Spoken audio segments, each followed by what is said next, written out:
Hi guys, I'm Jen Johns. Welcome back to the channel. Today I'm going to be showing you 3 different ways to make homemade bubblegum. I'm going to be using Jell-O, Kool-Aid, and candy flavoring. If you guys haven't subscribed to the channel yet, please make sure you do so. Let's get started on this tutorial. Our first way of making our homemade bubblegum is going to be using Kool-Aid for our flavoring. You're going to need 2 teaspoons of the flavored juice crystals. We're going to need 3 tablespoons of gum base, and I'll put a link in the description box so you can find your own there. And you're also going to need 1 tablespoon of lily white corn syrup, and we're going to be using between half a cup to a full cup of icing sugar, which is also known as confectioner's or powdered sugar. So I've put the gum base into a larger microwavable bowl, and right now they're really hard. And you can't really squeeze them at all, so we're going to microwave them to warm them up. But first we're going to put in our corn syrup here. So I've just got this little container. It's going to wipe that off there. And then I'm going to sprinkle the flavoring and coloring on top. You can add gel paste if you want a brighter color, and you can also add more flavoring if you want it to be stronger. So I'm just going to mix this up, and then I'm going to put it into the microwave for 30 seconds.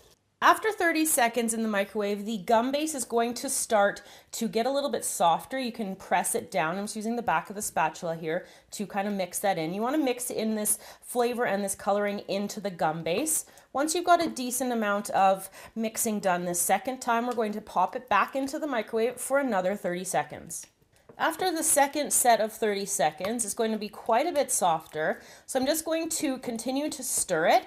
And at the end of totally mixing this up, if I think that it needs another set of 30 seconds, I might maybe start at 15 more because I don't have very many chunks left in here. So I think that's what I'm going to do. I'm going to pop it in for 15 more seconds. So I've got my mixture ready to be poured on top of some icing sugar here. So I'm just going to make a little hole in the center there. And then this is really hot at this point, so you want to be really careful. I'm only going to start out mixing with my actual spatula. Once you get the icing sugar mixed in, it will start to cool down, and obviously when it's exposed to the air temperature, it's going to cool off as well. So it is pretty sticky and messy at this point. So I'm just going to take it like this. And if you have it sticking, all you have to do is add more icing sugar to it. So if it's sticking to my mat like that, I just need to add a little bit more icing sugar here. And I'm just going to fold and press with my spatula to start. And then as the icing sugar gets incorporated, it's going to be easier to kind of knead it with my fingers. So just do a couple more mixing here, and then I'll be back when it's ready to be kneaded. So once it's ready to be kneaded, I'm just taking my fingers and folding it onto itself in this icing sugar. It's going to take on the color here.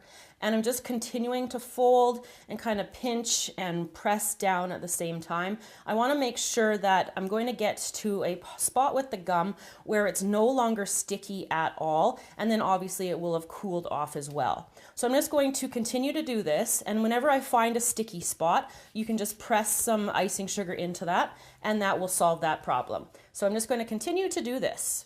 So once you've got the icing sugar mixed in, it should be a nice chewy piece of bubble gum here, a gigantic one. If you don't want to pop that all in your mouth, you can use like a rolling pin here to roll it out, and then just use a knife or even like a pizza cutter to cut your bubble gum into little pieces. So there you go, how to make bubble gum with the Kool-Aid, and will make about 10 pieces of gum, and you can just keep tearing it. You can roll it into little gum balls if you choose, or you can just kind of shape it into a rectangle as well.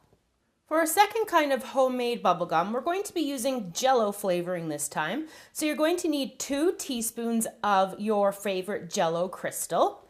Then we're going to need 3 tablespoons of the gum base, and we're going to be using 1 tablespoon of the lily white corn syrup. And again, we're going to need half a cup to a cup of icing sugar. So I have my gum base here in a microwavable bowl. I'm going to add my corn syrup into that. Just scrape that off.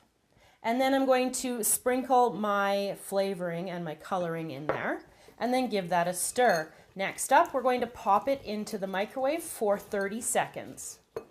After 30 seconds in the microwave, the gum base should have softened a little bit, so you're able to use the back of your spatula to press those down and to squish them. And then I'm going to do it as much as I can here, and I'm going to pop this back into the microwave, another 30 seconds. After a full minute in the microwave, we're going to have the gum base be quite soft now, so you should easily be able to mix it and stir it in. This lilac color is quite nice, but if you wanted it to be a brighter purple, you can of course add a little bit of gel paste into there.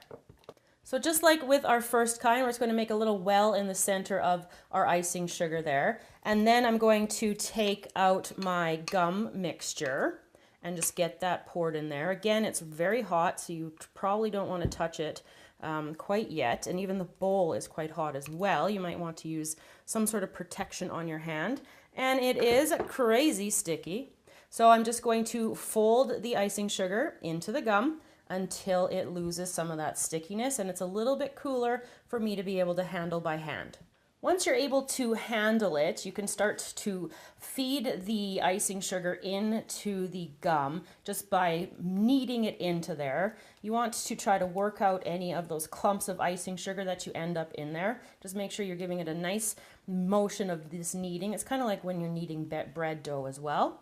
So I'm just going to continue to knead this until I don't have any stickiness left to the bubble gum, and by that I mean like there's nothing left sticking to my hands or sticking to the actual mat. The longer you knead it, the chewier the bubble gum will be, so you can't over knead it. Once the gum is nice and smooth to the touch and it's nice and stretchy, you can use a rolling pin or you can roll it out or you can just rip it into pieces if you choose instead. I'm using a fondant cutter here just to cut it into little shapes, and I'm just going to kind of tear off a little bit and then roll that up. And then using my fingers, I'm just going to shape it into like a little rectangle, like a piece of that really super chewy bubble gum. So our third way to make our homemade bubblegum is by using candy flavors. So here I have an assortment of different flavors that you can try out for some delicious gum. I'm also going to put the link in the description box for those and the gum base, and we need 3 tablespoons of the gum base. We're going to be using 1 teaspoon here, or 1 tablespoon of the corn syrup, and then half a cup to a cup of icing sugar. And for this one, we're going to be using some gel paste. I have my gum base in a microwavable safe bowl here, adding in my corn syrup, scraping that off. And then I'm just going to give a squirt of color, just a little bit. You can do any color that you want to. And then for this gum, I have got some strawberry flavor, and I'm going to pour in probably about half of it. I find that this one's not quite as powerful in flavor as the other ways are. So I just wanted to use a lot of it. So I'm just going to mix this up and then pop it into the microwave for 30 seconds. Just like the other ways to make the homemade bubblegum, we're stirring it after 30 seconds, pressing down, getting those now relatively soft pieces of the gum base mixed in. Into my icing sugar well goes my bubblegum mixture here. And again, it's hot, be careful, and sticky and messy. Take your spatula and fold it in until you can touch it. Once your bubblegum piece is nice and smooth, it will be nice and stretchy. You can tear off a piece, you can twist it and then tear it off, or you can use a knife and a fondant cutter like I did before. So then you just want to shape your piece into whatever shape you want it to be. I'm going to come back next with my thoughts on the 3 different ways to make the bubblegum. So there you go, everybody, 3 different ways to make homemade bubblegum. So what I thought about the Jell-O one was it wasn't enough color to it, so I added a little bit of gel paste at the end, and the flavor is okay, not over the top. The candy coloring here, or the candy flavor in this one, made it a little bit stickier to work with, so you had to add more icing sugar to it, which makes it kind of like a harder gum to chew. Now, my favorite one was the one with the Kool-Aid. It made a super bright, vibrant color, and then it also has a great flavor as well. Let me know which one you think you would like and what's your favorite kind of bubblegum. Thanks so much for watching. Remember to subscribe to the channel, and I will see you guys all again next time.